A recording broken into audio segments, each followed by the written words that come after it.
Bismillahirrahmanirrahim. Assalamualaikum warahmatullahi wabarakatuh. Apa kabar soli dan solihah? Semoga semua dalam keadaan sehat ya. Jumpa kembali dengan Ustazah Siti dalam pembelajaran pendidikan agama Islam. Kali ini Ustazah akan menjelaskan pelajaran 6, yaitu tentang kisah keteladanan Nabi Yusuf.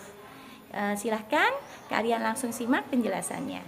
Materi kali ini adalah kisah Nabi Yusuf alaihissalam. Nabi Yusuf adalah putra ketujuh Nabi Yakub alaihissalam. Ibu Nabi Yusuf bernama Rahil. Ketika Nabi Yusuf berusia 12 tahun, ibunya wafat. Nabi Yusuf mempunyai adik yang bernama Bunyamin. Nabi Yusuf oleh Allah dikaruniai wajah yang tampan dan tubuh yang tegap.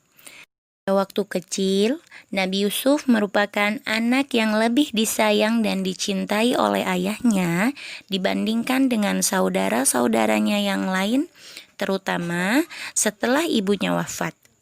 Pada suatu malam, Nabi Yusuf alaihissalam bermimpi, kemudian diceritakan kepada ayahnya. Mimpi tersebut dikisahkan dalam Al-Quran, surah Yusuf ayat keempat, yang artinya, ingatlah ketika Yusuf berkata kepada ayahnya, "Wahai ayahku, sungguh aku bermimpi, melihat 11 bintang, matahari, dan bulan, kulihat semuanya sujud kepadaku." Mendengar cerita tersebut, ayahnya merasa yakin bahwa Allah Subhanahu wa Ta'ala akan memberikan kedudukan yang tinggi kepada anaknya. Ayahnya kemudian menjelaskan kepada Nabi Yusuf, "Wahai anakku, mimpimu itu adalah mimpi yang benar. Mimpimu itu akan menjadi kenyataan di kemudian hari. Itulah kabar gembira dari Allah Subhanahu wa Ta'ala kepadamu. Allah akan mengistimewakanmu dengan kedudukan yang tinggi, meluaskan pengetahuanmu, serta akan melimpahkan nikmatnya kepadamu. Ingatlah anakku, jangan engkau menceritakan mimpimu kepada saudara-saudaramu, karena saudara-saudaramu itu iri dan dengki kepadamu. Jika tahu tentang mimpimu, mereka akan semakin dengki kepadamu." Hal ini dikisahkan oleh Allah Subhanahu wa Ta'ala dalam surah Yusuf ayat ke-5 dan ke-6. Setelah mengetahui mimpi anaknya, ayah Nabi Yusuf semakin perhatian dan menjaga Nabi Yusuf dari kedengkian saudaranya. Allah mengisahkan kedengkian saudara Nabi Yusuf dalam surah Yusuf ayat ke-8 dan ke-9, yang artinya, ketika mereka, saudara Yusuf berkata, "Sesungguhnya Yusuf dan saudaranya Bunyamin lebih dicintai ayah daripada kita, padahal kita adalah satu golongan yang kuat. Sungguh ayah kita dalam kekeliruan yang nyata.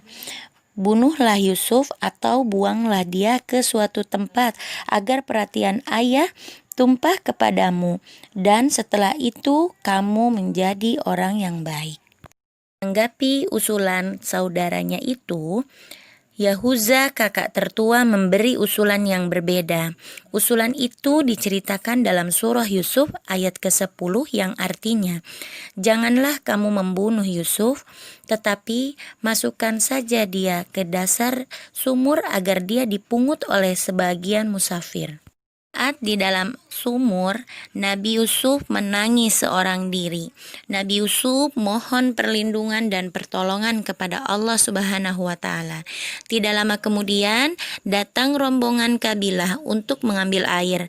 Ketika melihat timba menjulur ke dasar sumur, Nabi Yusuf bergantung pada tali timba tersebut. Rombongan kabilah itu terkejut melihat seorang anak yang menggantung di timba. Rombongan kabilah itu pun menyelamatkan Nabi Yusuf. Seiring berjalannya waktu, Nabi Yusuf tumbuh menjadi pemuda yang tampan. Ketampanan Nabi Yusuf menyebabkan banyak orang yang tertarik kepada Nabi Yusuf. Hal itu dianggap berbahaya oleh para pembesar Mesir.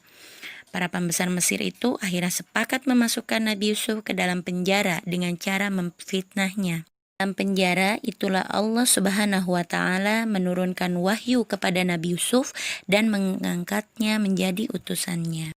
Meneladani Nabi Yusuf alaihissalam, Di antaranya, yang pertama, melatih diri untuk bersabar.